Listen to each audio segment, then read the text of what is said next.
O preço invisível de perceber que você existe. Você já parou para pensar no exato momento em que o primeiro ser humano na Terra percebeu que era um ser humano? Não falo de achar comida ou fugir de um predador, mas daquele milésimo de segundo em que ele olhou para as próprias mãos, olhou para o céu e se fez a primeira pergunta: o que eu estou fazendo aqui?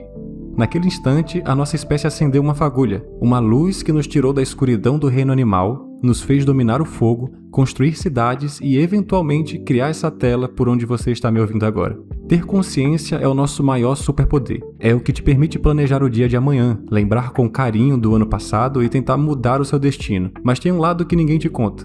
Essa mesma lucidez é, também, a nossa maior maldição. Porque é só por sermos conscientes que a gente consegue perceber o tamanho da nossa própria pequenez. A gente sente com uma intensidade esmagadora a nossa ignorância, a nossa fragilidade e o fato incômodo de que o relógio não para de correr. A gente quer controlar tudo, quer entender tudo e, acima de tudo, quer sentir que a nossa vida importa. O nosso sofrimento começa exatamente aí, no abismo que existe entre o que a gente quer ser e o que a gente realmente consegue ser. A verdade nua e crua é que a gente dominou o mundo exterior, mas continua sem a menor ideia de como dominar a nossa própria cabeça.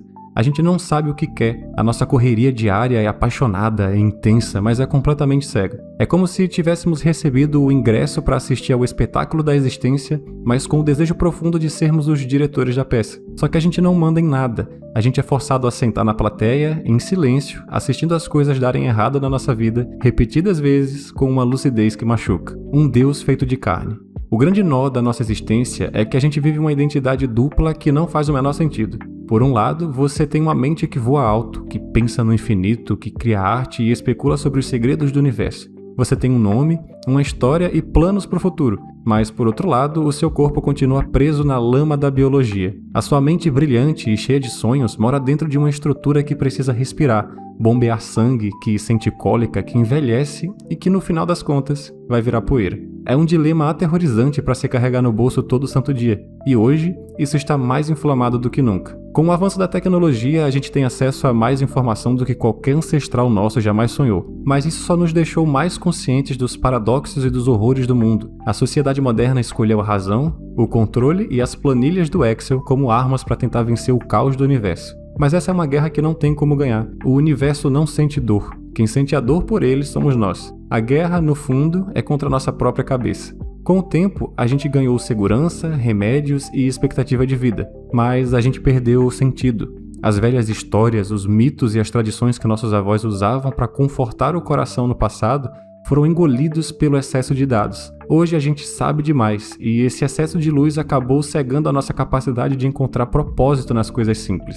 É como se a gente vivesse em uma pequena ilha de ignorância cercada por um oceano escuro de infinito, e cismou que precisava navegar para longe. Agora que navegamos, o horizonte é assustador demais para aguentar. O remédio está no próprio veneno. O projeto humano parece ser isso, o desespero de quem acordou no meio de uma realidade assustadora e tenta correr para longe do problema sem perceber que está correndo para mais perto dele. Mas não precisa ser um caminho sem saída. Embora a nossa consciência seja a fonte de quase toda a nossa ansiedade, ela também é a única corda que a gente tem para se puxar para fora do buraco. Ela é a nossa tábua da salvação. É apenas por sermos conscientes que a gente consegue enxergar uma beleza absurda no meio do caos.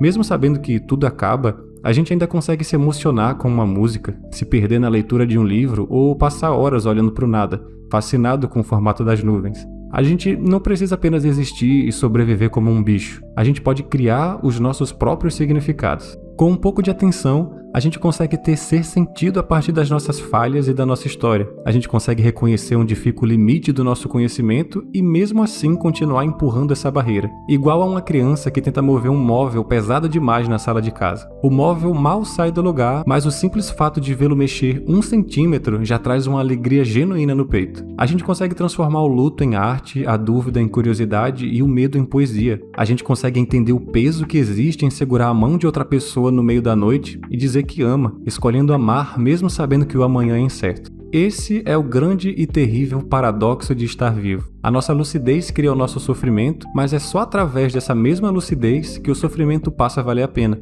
A nossa tarefa aqui não é resolver esse quebra-cabeça, porque ele não tem solução. A tarefa é aprender a abraçar o absurdo, respirar fundo e, apesar de tudo, caminhar.